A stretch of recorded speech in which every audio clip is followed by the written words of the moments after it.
Bütün kullandım ve çiğ köfte buradayız. Salonlarımız bölgeye mutlu olması.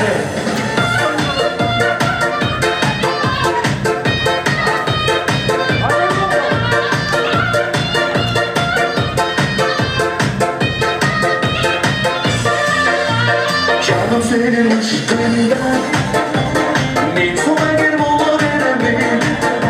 Canım senin aşkından bir soğuk mola veremem. Ondan alıp bu basat, ondan alıp o basat. Canım seni bana veremem. Ondan alıp bu basat, ondan alıp o basat. Canım seni bana veremem.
fikri alıp atrafınca nazarlar salıp mahalleye keler edin musikanı koyup alıp hali hamam yadımda kalgin dedin yanımda seni candan sevgindim en günlerim alımda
Arada bir şey arada kayıntımanlar oturup kaldık mı gelin sen oradan oturalım ya.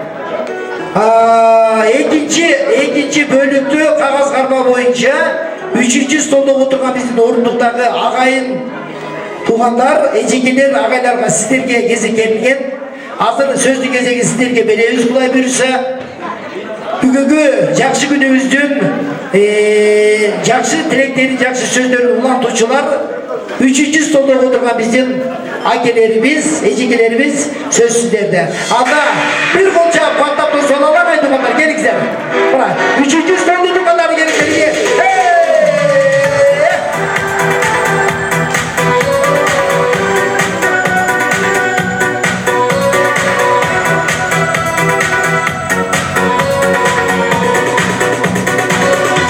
Bağımdı arala, жүректі жарала, сағынды тоқшау кез, сүйгінді жазала, мен саған ашығыр, сағының сабала, сен солу елің, бірінші махаббат. Sen 18'de süründün cezalar, ben sana aşığım, birinci mahabbet. Sen 18'de süründün cezalar, ben sana aşığım, birinci mahabbet.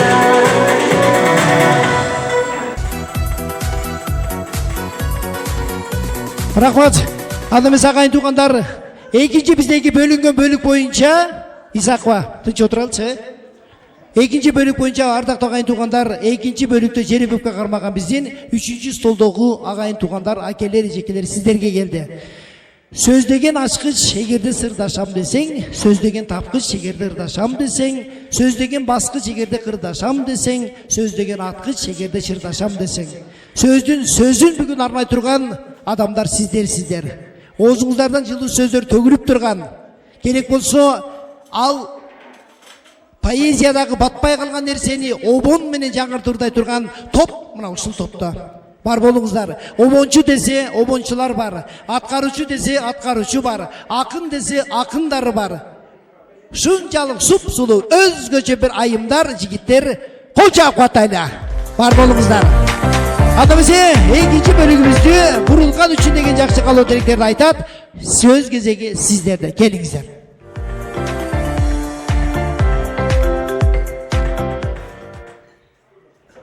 Урматтуу бүгүнкү жакшы күндө Бурулкандын туулган күнүнө келип мына жакшынакай маанайда отуруп атыбыздан аябай мен кубанычтымын. Бурулкан туулган күнүң кут болсун.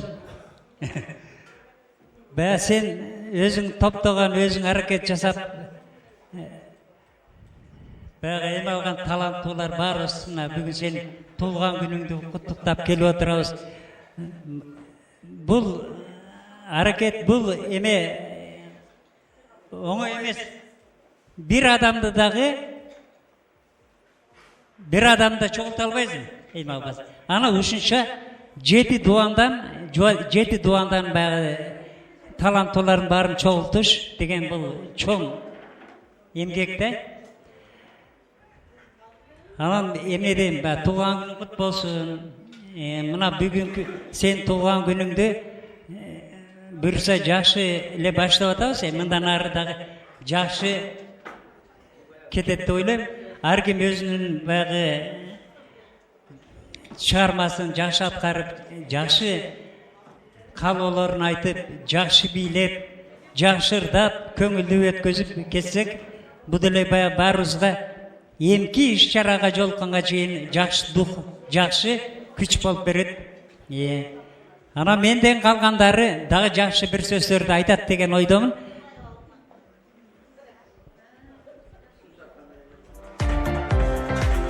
Урматтуу 7 дубан жааматынын мүчөлөрү бүгүнкү тойго куш келиптирсиздер.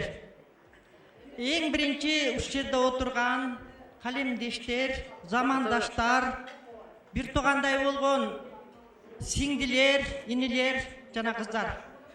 Барыңыздарга биримдик, ынтымак, намыс. Экинчиден, бүгүнкү тойдун ээси ушул жерге баарыбыздын башыбызды кошуп аткан жети дубандын негиздөөчүсү, түздөөчүсү, өзү жаш болсо дагы Бурулкан Мусаева деген кызыбыздын торколуу, эми 40 жашта эле торколуу тойго кирет кызым. Тойуңа биз куш келтирбиз. Эң биринчи сага эмнени каалайм кызым?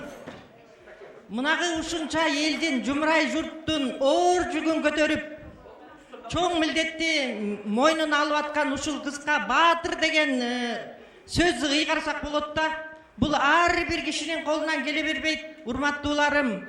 Ошол өзүнүн күчүнө, өзүнүн акыл дареметине, өзүнүн кылар ишине өзү ишенген гана киши ушундай тискинди колго алат.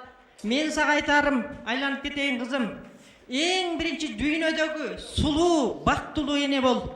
Алган жардын жакшынакай жубайы бол. Могу жумрай журтуңдун, жети дубандын үлгү көрсөтүп алпыра турган жетекчиси бол. Сени менен биз сыймыктанабыз. Дайыма бар бол, ишиңе ийгилик, өзүңө ден соолук каалайм. Бар бол айланай.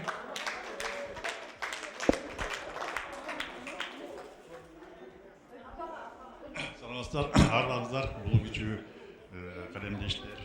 Бүгүн Бурулкандын туулганына келип атып, Бурулкан сааттын ден соолук, узун өмүр, чексиз бакыт каалайм. Ооба, туп-туура 22 жыл мурун мен эрте туруп турдум.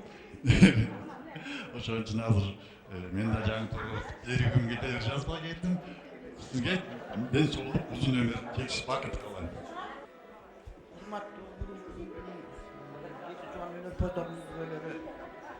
Kadar şu tuğan olsun, geleceğin bolsun diye aytırsa söz köp, vakt kıska baytın, yok geceler жақсы söz aytdı, şu жақсы sözdür sana nasip kılsın. Neden şu daima değil, onun için bolsun, ömrün uzun bolsun, şu bala çakan men el yurtum men tınç bolayım.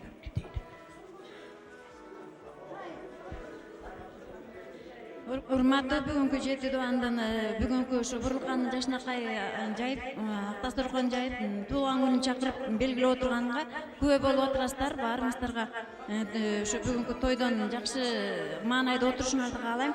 Анан мен айтарым Бурулканга, баягы жети дубандын бул группанын өзүнүн аты эле улук да, жети дубан деген өзү бул жети деген Кудайды сүйгөн сан. Бул бир экинчиден ошо жети дубандын элин чогултуп, өзү кымындай кыз болсо дагы ушул нерсеге баш болуп, ушу баардык нерсенин башын кошуп адамдардын таланттарын ачып дегендей жакшынакай ушу чогултуп, ушунчалык көп адамдар турган эң чоң группаны жетектеп жүргөндүгүнө мен ушунчалык ыраазы болом. Бурулкан алтыным, өмүрүң узун болсун. Ар дайым эл көкөлөтүп, көккө кармаган, туу кылган кыздардын бири бол. Деги эле үй бүлө болобу, элдин арасында болобу, көпчүлүктүн назарында, Кудайдын назарында иш кылып жакшы бата тилектердин ээси болуп, туулган күнүң мындан дагы далай күндөрдү белгилеп, өмүрүң узун болсун. Анан сага арнаган бир куплетим бар эле. Жазда коз жаратылыш көркөм мүлдөм, төрөлүп ушул күндө келгенсиң сен. Жакшына жыл мезгилин белек кылып, апакең ушул күндү сага берген. Жаздай бол жакшына бир мээрим төккөн, желдей бол чачтан сылап жүзүң өпкөн, дарак бол бай бутактуу, мөмө шактуу, айланбай орой жанга желге көпкөн. Албетте бул айтканым акыл кеңеш, уккандар акылдуусуң сенсиң дебес. Сөзгө сөз жооп кайтырган заман азыр, кааларым жакшыларга гана теңеш. Өмүрүң узун болсун алтыным. Мындан биз жети дубандын желеген желбиретип дагы көп ийгиликтер жарата бер алтыным.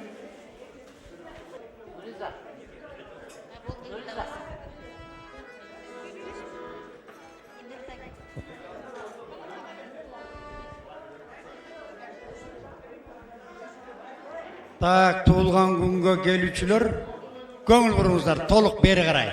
Анткени өткөндө ким ырдайт, ким сүйлөйт деп атканда мен айткам. Өрт пожарны чакыртып койгула, мен барганда жалындуу сөздөрдөн сүйлөйм деген да. Эми бүгүн сүйлөгүм келбей калды, кайрачы. Өрт чыгып кетип дагы бале эңирге каламбы депчи. Андан көрө бир аз болсо да көңүл буруп тургула. Мен бүгүнкү Мусабаева Бурулкан кызыбыздын өздүк майрамын белгилеп аттыр. Өмүрлүү болсун, ден соолукта болсун. Ушул баарыбызды башыбызды кошуп, бириктирип, ушул чыгармачылыгыбызды элге таандырып аткан ишиңе ийгиликтер болсун. Мен башында айттым, жалындуу сөздөрдөн сүйлөбөйм бүгүн. Мен башкача.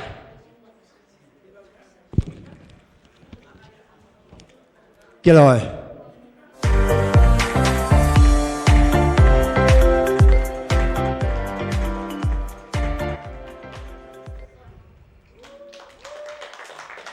Урматтуу Бурулкан, сиздин юбилейиңиз менен чын жүрөктөн куттуктайм.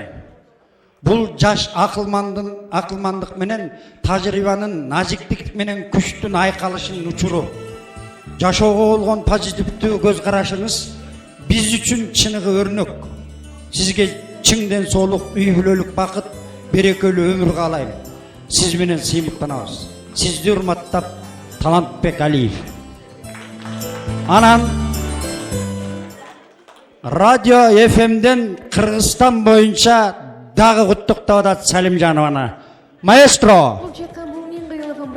Тугарман келиңиз ардыбеси келип түшкөн билдирүү каттарды өздөрүңө жеткире баштайлы. Туруктуу угарманыбыз Гүлназ Эжекеевдин катарыбызда кош келиңиз. Урматтуу Кыргыз Республикасынын 7 дуан өнөрпоздору, маданий адабий коомдук бирикмесинин негиздөөчүсү жана төрайымы Мусабаева Бурулкан Салимжановна. Сиздин 30 март өздүк майрамыңыз менен чын дилимден куттуктайм. Сизге кааларым чын ден соолук, узун өмүр, бактылуу жашоо каалайм. Бүгүнкү өздүк майрамыңыз ыр гүл кушаң менен коштолуп кубанычтуу өтүшүнө тилектешмин. Сизди куттуктаган 7 дуан өнөрпоздору, маданий адабий коомдук бирикмесинин мүчөсү Алиев Талант Камилович деп мынакей өзүнүн билдирүүсүн калтырган угарманыбыз бар экен. Сонун жалпы айтылган кабатчиликтерге албетте биз кошулабыз. Бүгүн дал ушул 28 март күнү туулган биздин баардык угармандарыбызды бүгүнкү туулган күнү менен куттуктап, Кудайберди Кутуев алдын кызматтөрдө сонун бир оон сөз берсин кабыл алыңыздар. 0705 57 10 37 келиңиз. Сиз дагы өзүңүздүн салам катыңызды жазып калтырыңыз.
Geldik biz bugün, kutlu olsun senin doğan günün, kutlu seni.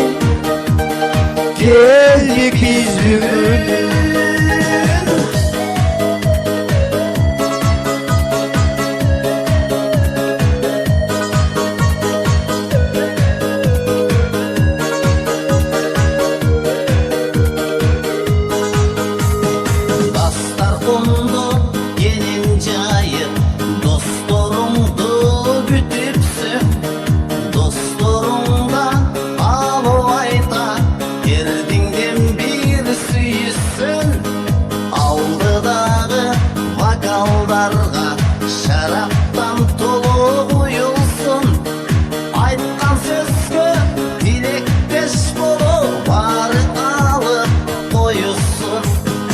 Aytkan söz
menен bir bolsun algan jarım balдарыма seni menен bir bolsun kut olsun senin tuğan günün kutluklar seni geldik biz bugün kut olsun senin doğulan günün kutluklar seni geldik biz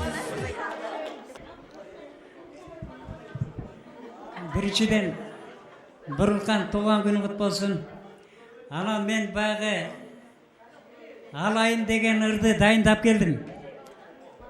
Бұл эмне үшін? Себеби дегенде Бұрылқан алайдан. Бұл ырды шығарған эжебиз Айнаш Исмаил эжебиз алайдан. Алайдан Құрманжан датқа энебиз Алымбек датқа атабыз шыққан. Бұрылқан шыққан. Жері бағы, ошон бағы мен эме Айнаш эженин ырына текст шыққанда аракет кылып чыгардым эле. Ошол обонумду бүгүн сиздерге угузуп коеюн деп атайын өмүр ыр жаттабаганмын. Мен канчалык көп обон чыгарсам дагы алигече бир ырым жок ырдаган өзүм. Анан бүгүн атайын жаттап келдим. Адашып калсам айып этпегиле. Аракет кылам адашпаганга.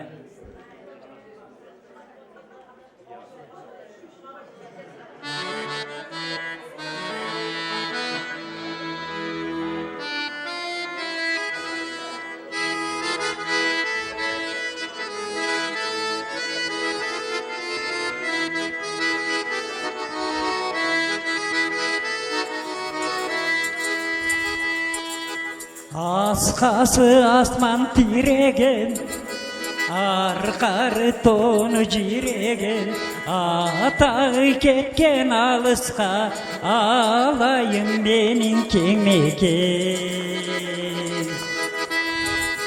Атақты менен алайын, датқалар шыққан жерінден, ұққанда алай атыңды, ес ала түшін демейін.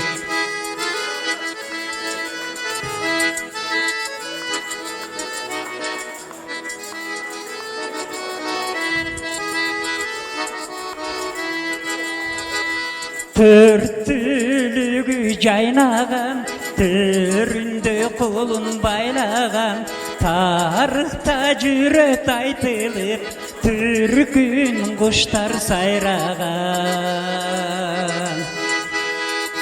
Атактуу алай элинден, датқалар чыккан жеринден, укканда алай атыңды, ес ала түшін демейе.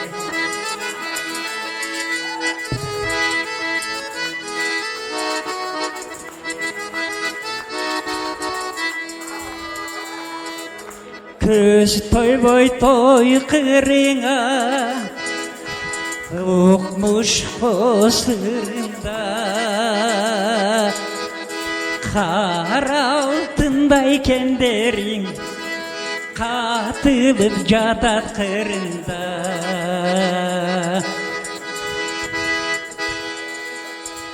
Урматтуу алай элинден, датқалар чыккан жеринден, укканда алай атыңды, эс ала түшөн демиңден.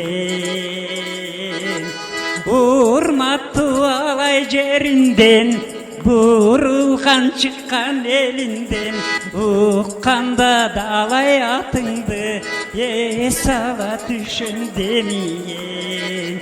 Укканда алай атыңды, эс ала түшөн демейен. Эми азыр бул жерде ырдын сөзүн жазган эжебиз чакырып коелу.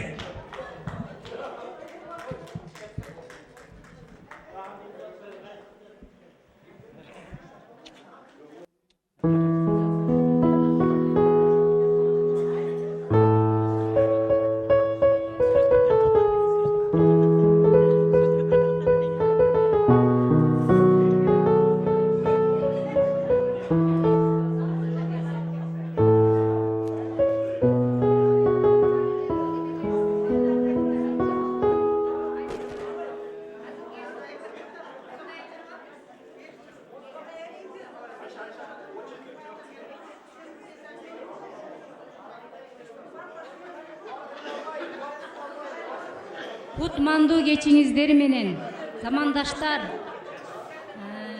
бүгүнкү ушул кеченин күнөөкөрү ушунча 7 дубанды бириктирип 7 дубанды деле бириктириш эң кыйын. Мисалы үчүнчү Бурулкан сага ден соолук, өмүрүң узун болсун, ишиңде көп ийгиликтер жарала берсин, сени тапкан ата энең аман болсун. Туулган күнүң кут болсун. Урматтуу биздин мырзалар жана айымдар, эжекелер, агайлар, баарыңыздарды кутман кечиңиздер менен. Бүгүнкү күнөөкөр биздин Бурулкан айым сулуу кызыбыздын туулган күнү экен. Сизди чын жүрөктөн куттуктайм. Бар болуңуз, ден соолугуңуз бекем болсун. Үй бүлөңүз менен аман эсен болуңуздар. Бүгүнкү тойду жакшы маанайда өткөрө алалы.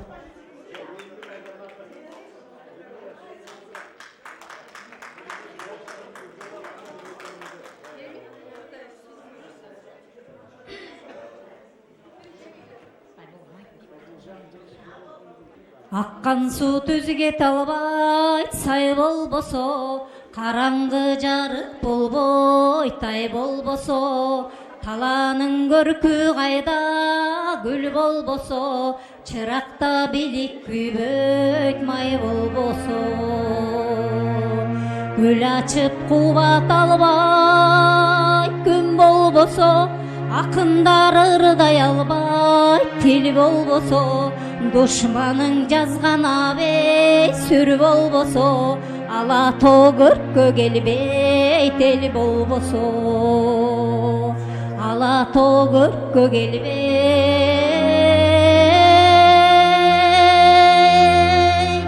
эл болбосо.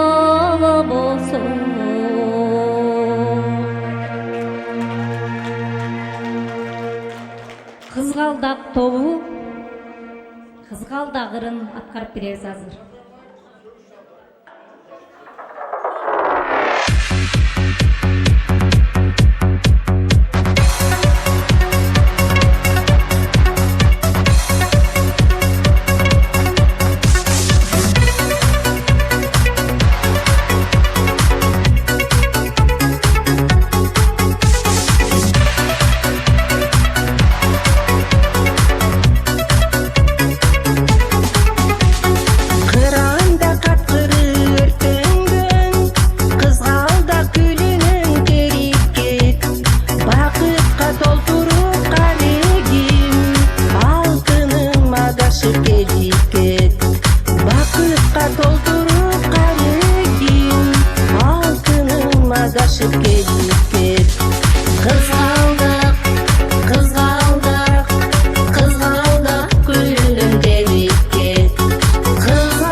Сүйүгү жетүүгө жазабы, сумсайган сүйүгү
Кызгалдактуу азаматсыздар, эң сонун, керемет.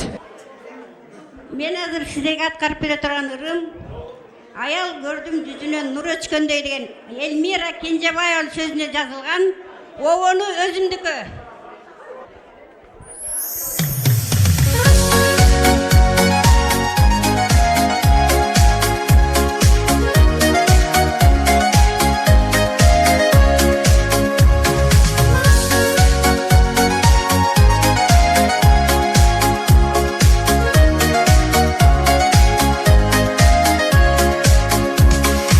Ayal gördüm yüzünden nurun öçkön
Бали кол чап котайлы туугандар.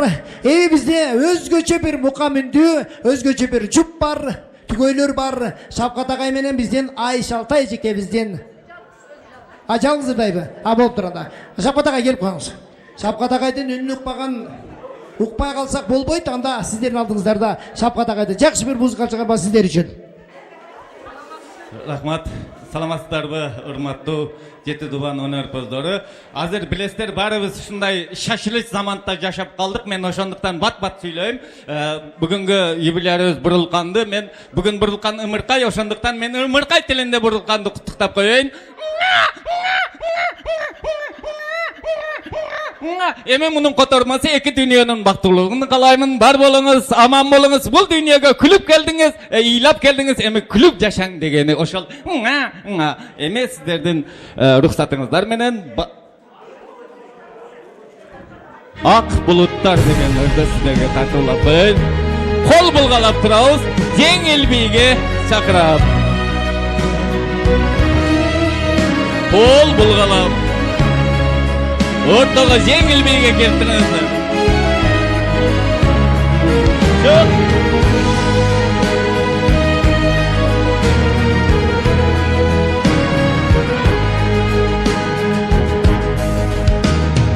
Ай чөткөн калдыр менен жолчулук, силерди ак булуттар жолдош кылып.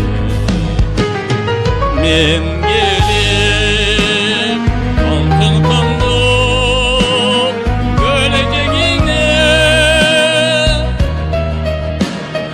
oturup eskerimden içten sızdım, oturup eskerimden içten sızdım. Bayrağının kara günün yardılar, Aralın yaşını yakşılıklar. Sen aziz, emin oylum, ordun eken, aynalı.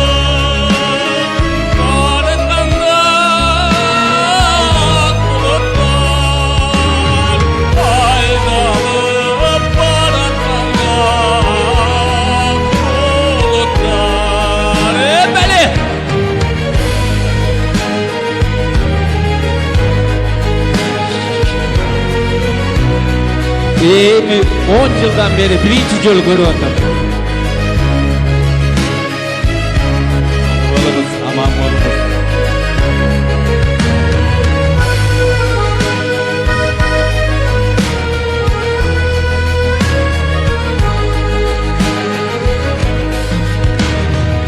Öleceğim, hasretli öleceğim.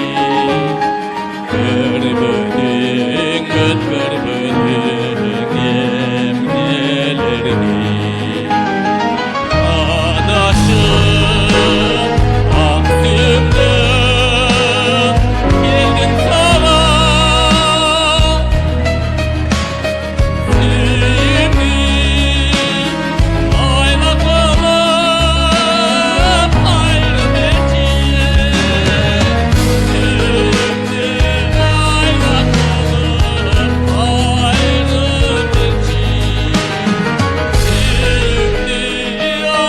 kalıp ayrı bekleyin.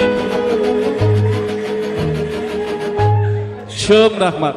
Anan tamada sizden suranız. Uşul birinci kutlukta sözlerini söylep aldırıp anan ırlarga bersek. Бүгүн Бурулкандын жаштакай тою болуп аткандан кийин Бурулкан үчүн деген жаштакай бир сюрприздер бар болчу. Ошол сюрприздерге кайсыл стол даяр болсо, ошолорго очко беребиз дагы, жакшы белектерди тартуулайбыз. Урматтуу агайын туугандар, келиңиздер. Бурулкан айымдын жан дүйнөсүндөгү эмне бар? Бурулкандын жан дүйнөсү эмнени сүйөт, эмнени каалайт, бурулкан дегене бул жашоодо эмне үчүн келген, эмнеге кызыгат, эмнени жакшы көрөт деген айрым бир суроолордун негизинде силерге сурообузду берели. Анда эгерде кимде ким туура жооп берген болсо, ошол адамдарга белегибиз бар. Макулсыздар. Анда бурулкан айымдын көрөмүн көрүп атасыздар. Кымчабел 90-60-90 демек бурулкан айымдын эң жакшы көргөн тамагы. Кол көтөрөбүз, мен ошол жерге чуркап бара коем. Угалы. 5 бармак. 5 бармак, жакшы. Дагы кимдер? Эже келиңиз. Плов. Плов, жакшы. Манты. Манты, жакшы. Лагман. Лагман өтө сонун. Манты, жакшы. Гүлчатай. Гүлчатай өтө сонун. Мастава өтө сонун. Дагы барбы калуучулар?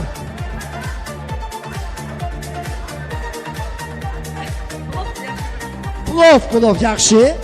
5 бармак. 5 бармак дейт. Кайталанып атат, 5 бармак плов. Дагы не деп кетти? Дымдама. Дымдама мына сага.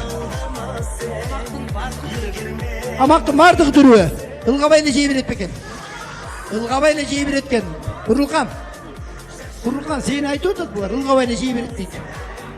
Жок. Жан көрү каяктан билесиз? Каяктан билесиз? Ардактагы айтуугандар, келиңиздер. Ушунча адамдын арасынан бурулкан айымдын эң жакшы көргөн тамагын тапкан айым атыңыз кеп? Бурул айым туура бурулкан эң жакшы көрөт бул жашоодо чучук.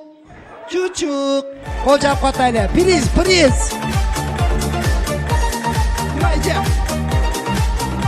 Азаматсыз.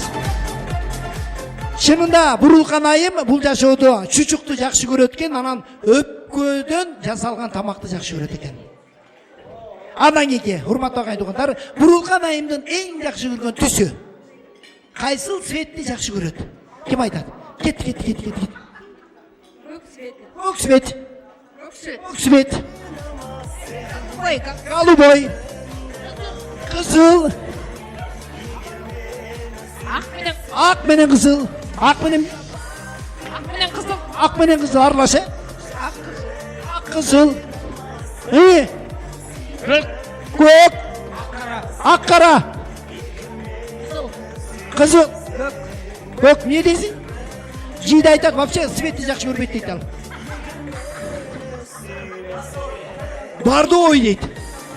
Так, Азамат, ең бірінші жооп беріп қалған адам кім әлі? Қып-қызыл деп кім айтты әлі бірінші? Қызыл деп кім айтты?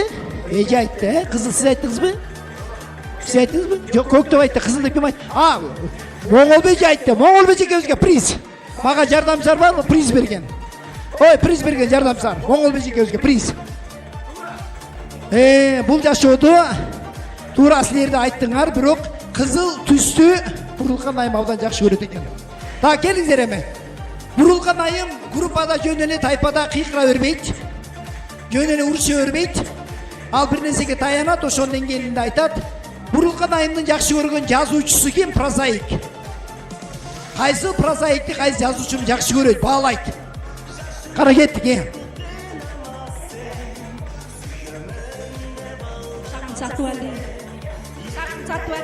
Musakun Satubal deyip, jakşı. Taza Güleci, Tuğra, Dağı. Kaysıl жазуучуну jakşı bağlayt. Bulanbek ağay. Rahimcan ağay de. Mamatsa деген. Jakşı.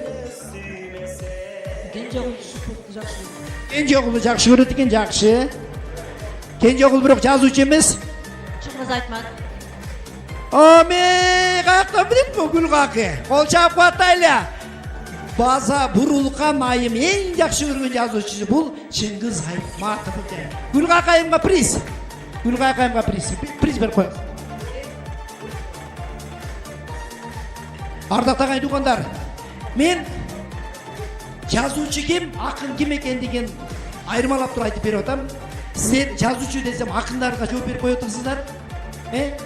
Акынды эми сурайм сиздерге. Ал эми биздин Бурулкан айымдын эң жакшы көргөн ырларын сүйүп окуган акыны ким? Кара эми кеттик.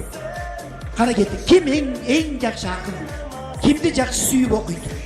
Силер менен чындап эле акылдаштып эле, кеңештеп эле, эгерде чындап Бурулкан менен жакын болсоңор, анда айтасыңар.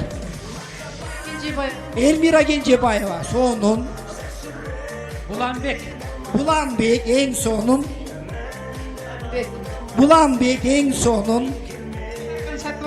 Узакун Сатыбалдиев агайыбыз эң сонун. Дагы ой барбы? Талайке. Буланбек агай эң сонун. Дагы барбы? Алыкул Осмонов. Жакшы. Дагы. 5-чи сол жокпу? 5-чи сол жокпу? Жок силерде ой жокпу? Кара. Зура Соронбаева деген акын эмес, ал жазуучу. Азаматсыз. Кожобаева. Кожобек эжекебиз дейт. Дагы ким айтат? Дагы ким айтат? Анда эмесе бүгүнкү кайсыл акынды жакшы көрөт деген сурообузга эч ким туура эмес жооп берип койду. Бирок мен жоопту айтып коеюн. Биздин группабыз жеге эле жакшы көргөн кайсы акындын ырларын сүйүп окуйт, жакшы көрөт. Ал Тазагүл Закирова эжекебиз. Кол чаап катайлы. Тазагүл эжекебиздин ырларын ушунчалык сүйүп окуйт экен, жакшы көрөт экен. Рахмат. Так, андан кийинки Бурулкан айымдын эң жакшы көргөн кинофильми кайсыл? Ким ойлойт? Кыргыз кинофильмдеринин ичинен эң жакшы көргөн киносу кайсы? Кинону так айтыңыздар. Кайсы кинону жакшы көрүшү мүмкүн? Көрөмүнө караңыздар, жүрүм турумуна караңыздар. Курманжан Даткар. Бали, кабыл алабыз. Кабыл алабыз. Акабат Дастаны кабыл алабыз. Биринчи мугалим кабыл алабыз. Дагы. Ак кеме Болот Шамшиевдин киносу кабыл алабыз. Чын жолу кабыл алабыз. Раймалы Бегимай кабыл алабыз. Кызыл алма, Саманчынын жолу. Туугандар. Эрте келген турналар. Осалкын. Көчө. Сөгүнбө сүйлөңүз, не сөгүнүп атасыз? Амаса. Уркуя. Апамагат, өзүң апаңа кат. Азамат. Анда эмес ардактуу кайнтугандар, Курманжан Даткада биринчилерден болуп берген бул Шапкат агай, андан кийинки биздин Бактыгүл эжекебиз болду. Экөөнү тең менен бербесек болбойт. Курманжан Датка фильмин ушунчалык жакшы көрөт экен. Керек болсо бир күндө 3 жолу кайталап көргөнгө мүмкүнчүлүгү бар экен. Кол чаап катайлы. Шапкат агайга, Бактыгүл айымга. Аран ардактуу кайнтугандар, биздин Бурулкан айымды группадан эле кыйкырып эле тигин айтып берет, муну айтып берет, тилектерин айтып берет, анан бизди урушуп берет дегенден башка дагы Бурулкандын жумушу жок деп ойлойсуңарбы? Бурулкандын жан дүйнөсү жакшы көргөн музыка күй бар экен. Кайсыл күйдү жакшы көрөт ойлойсуңар?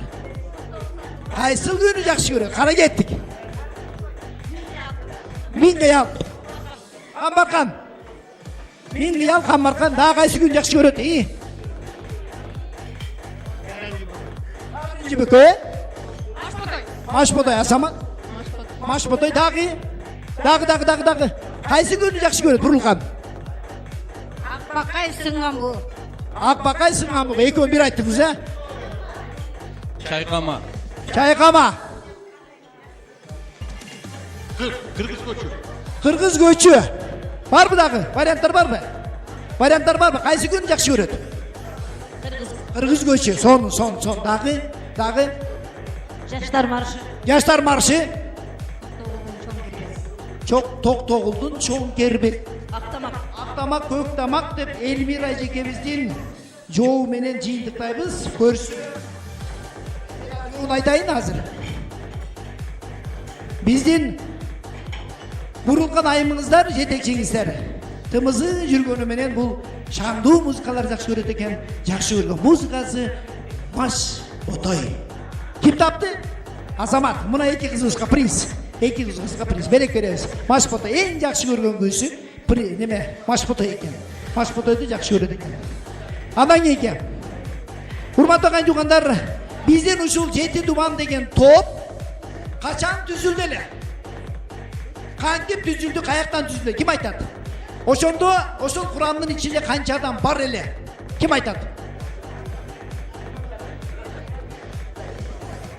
Kuramın bu bile albayım bırak. Başında evet düzülgönde 2022 yılı noyabr ayında bilirim da men ошондо. 2022 noyabr жакшы.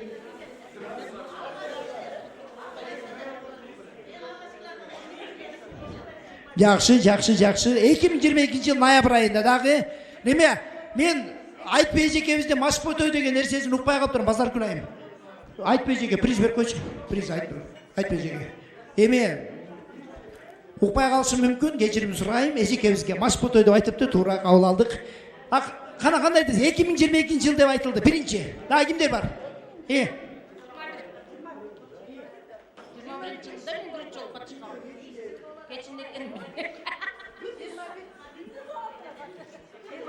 Дагы 2021 ноябрь. 2021 ноябрь. 5 yıl oldu ошондо 21 жылы ноябрда. 5 yıl болду, өзүң эсептеп алдык коюңузбу. 2021 ноябрь ошондо? 2020 ноябрь. Бурулган айым. Кимизденики туура?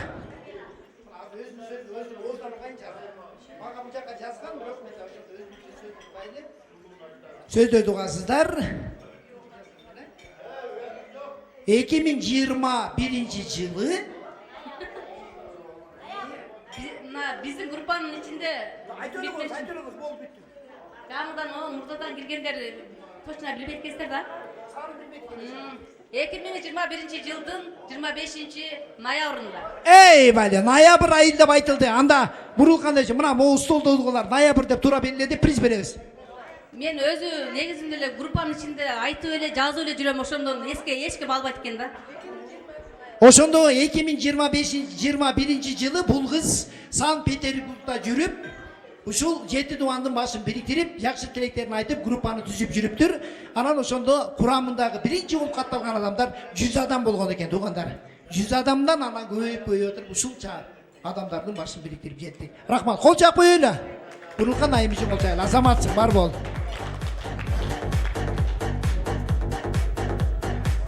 Андан кийинки, эми келиңиздер.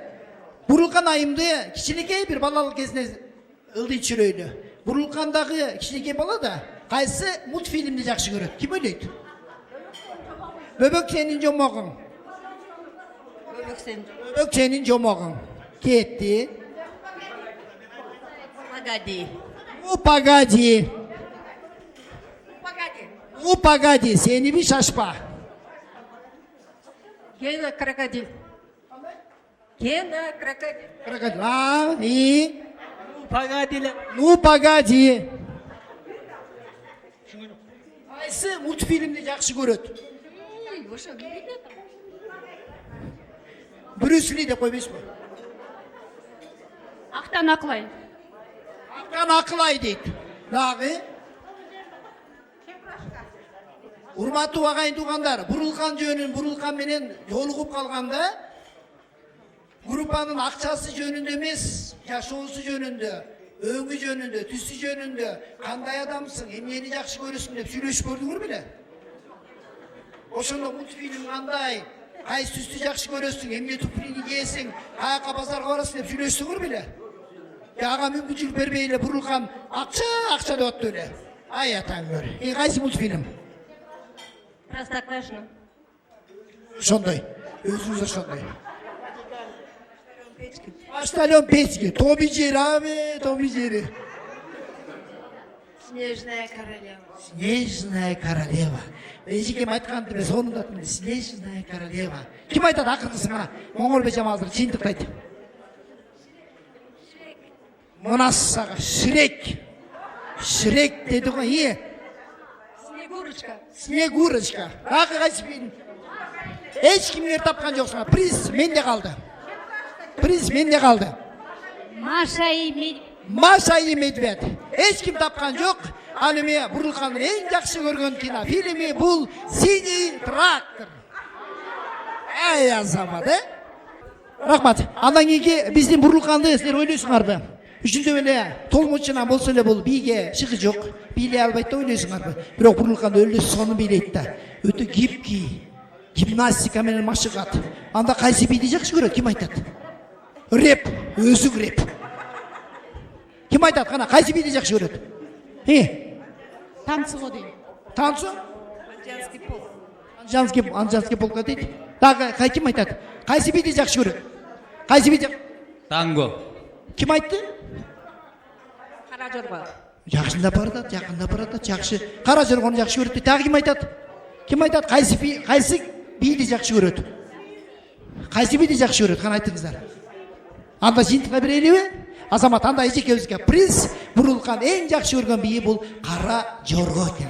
Колчап катайлы, Азамат, сиз ушунчалык Бурулкан менен жакын экенсиз, жан дүйнөңүз бир экен. Түшүнүп атасыз. Эми Бурулкан айымдын эң жакшы көргөн таттуусу.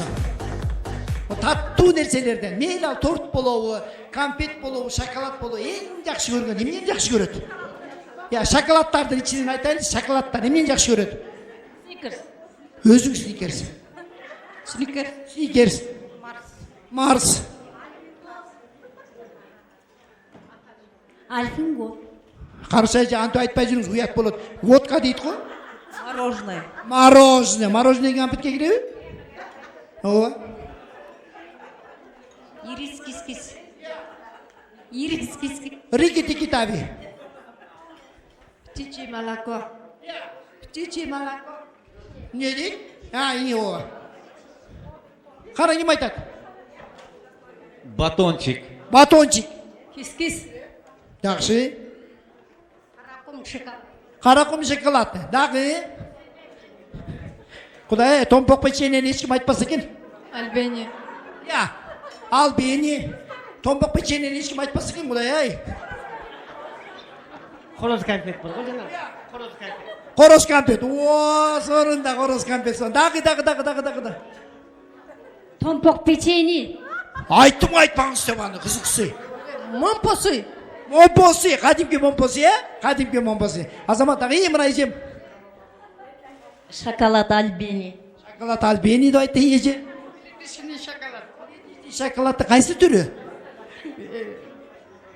Придичи молока.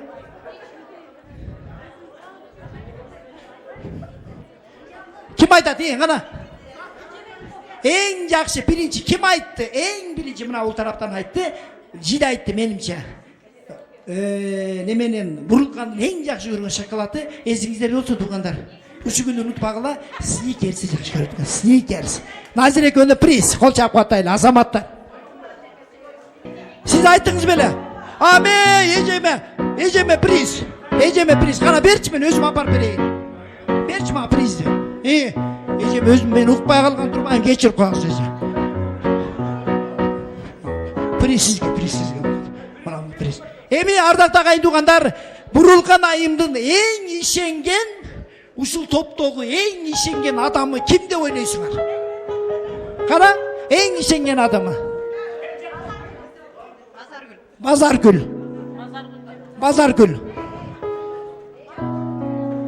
Тазагүл Закирова. Тазагүл эжекебиз. Эң ишенген адамы. Бактыгүл. Тамареже. Айша айым. Мен ишенген адам. О, мына мен деди. Кенжекул. Ким?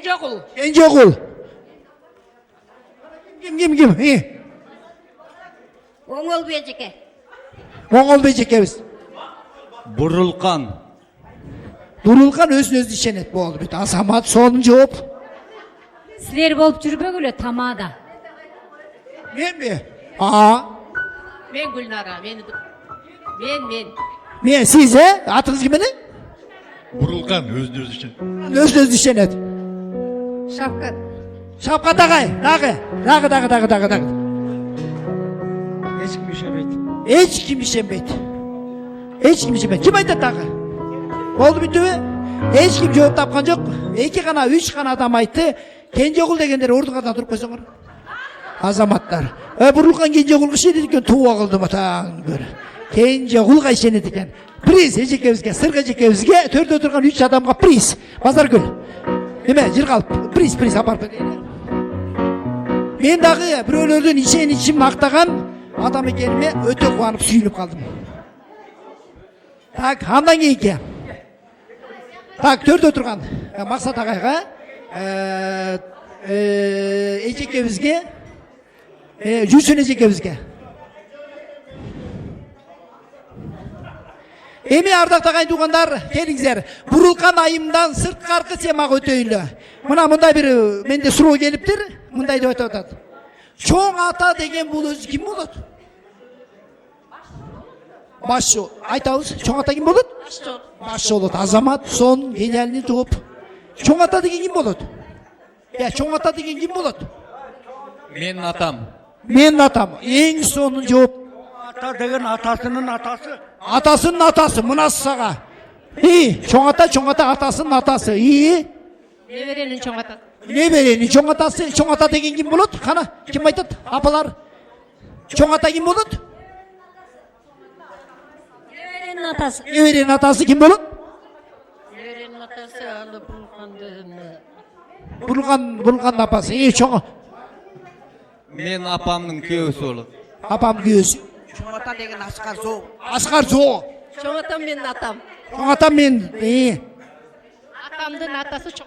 Атамдын атасы. Силерде жооп жокпу? Кана. Фамилия болот. Чоң ата деген ким болот? Жооп эч кимде жок болду, приз менде калды. Ал чоң апанын күйөөсү болот. Эмне деп айттыңыз? Кайра айтыңыз. Мен апамдын күйөөсү болот дедим. Апамдын күйөөсү болот. Анда мен призими бияка бергиле. Шапкат агайга беребиз. Болду, азамат, кол чабуулар, кубатталар. Эми ардактуу агайын туугандар, адам деген жаштыкты өткөрөт, жашайт, анан убагы келгенде бардык нерседен акырындап ажырата баштайт. Адамдын эң акыркы чыккан тиши кайсы тиш болот? Акыл азуу. Мынча сонун жооп. Азамат. Акыл азуу. 33-чү тиш. 33-чү тиш. Эң сонун. Мусакын аке? Акыркы тиш протез. Бали, колчап катайлы. Ал протез. Приз. Базаргүл. Эме, жыргал. Мусакын акебизге приз беребиз. Эң акыркы тиш ал протез болот экен. Туура. Мусакын акебизге приз берели. Азамат сонун. Протез айла жок, үшүндө тикемиздер. Не кылабыз аны?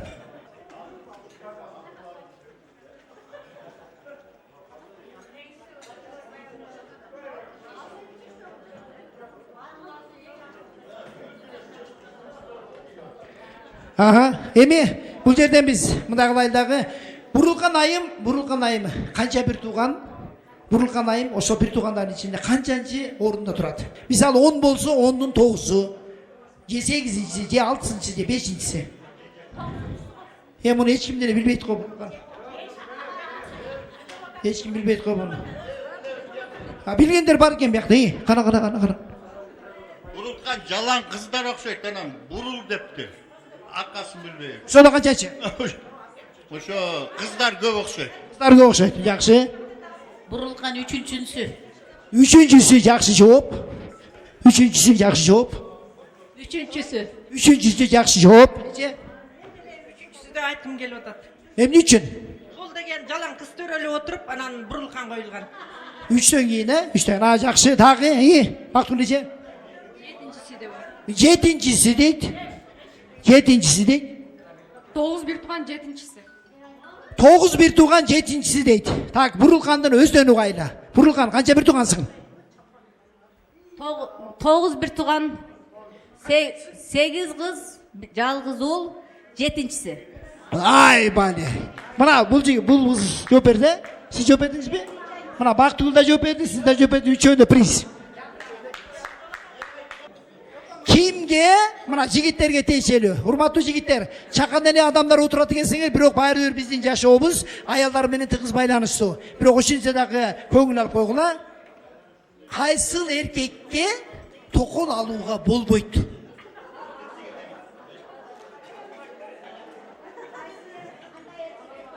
Кайсыл эркекке токол алууга болбойт?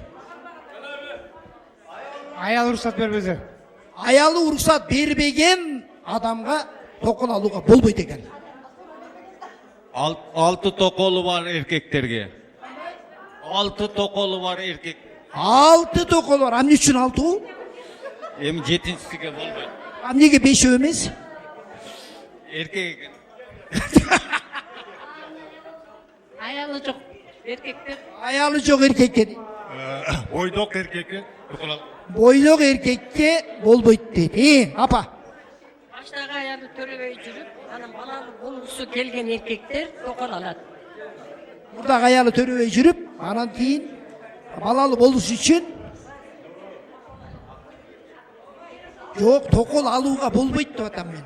Болбойт. Сыл эркекке токол алууга болбойт. Анда бала чакалуу болуп, балдары майда болуп, балы баштагы аялы сүйүп жүрсө албайт да.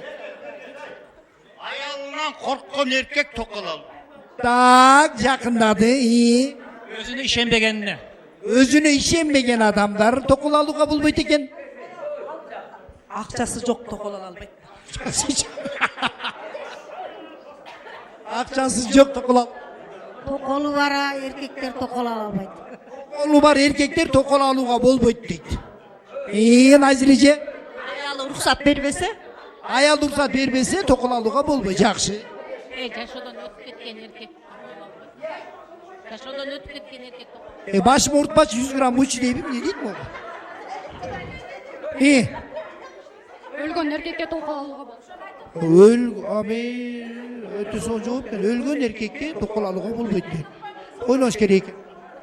жоопкерчилиги жок эркек токол алганга болот. Жоопкерчилиги жок эркек токол алууга болбойт. Үйлөн элек жигитке токол алуу.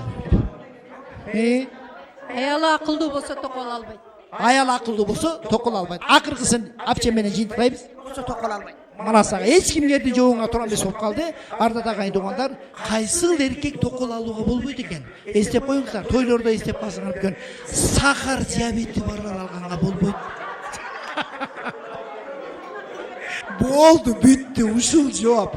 Ардат агайын туугандар, мен силерди баарыңарды жакшы көрөм. Бүгүн мынакей биздин Бурулкандын жакшыракай тоюнда кезиге отурабыз. Ар бириңер менен маектешип, жакшы маанайда отурганыма кубанычтамын. Бүгүнкү күн ар бирибизге жакшы күндөрдү тартууласын. Бүгүнкү күн эч бир жашообузда болбогондой жакшы бир күндөрдү, тарыхты бизге жаңыртып келе берсин. Анда эмесе 3-чү кагазды кармаган биздин алтын стол кайсы стол эле? Ардат агайын туугандар, ай балия, 1-стол. Кол чаап, кубаттап да сол алдай. Келиңиздер.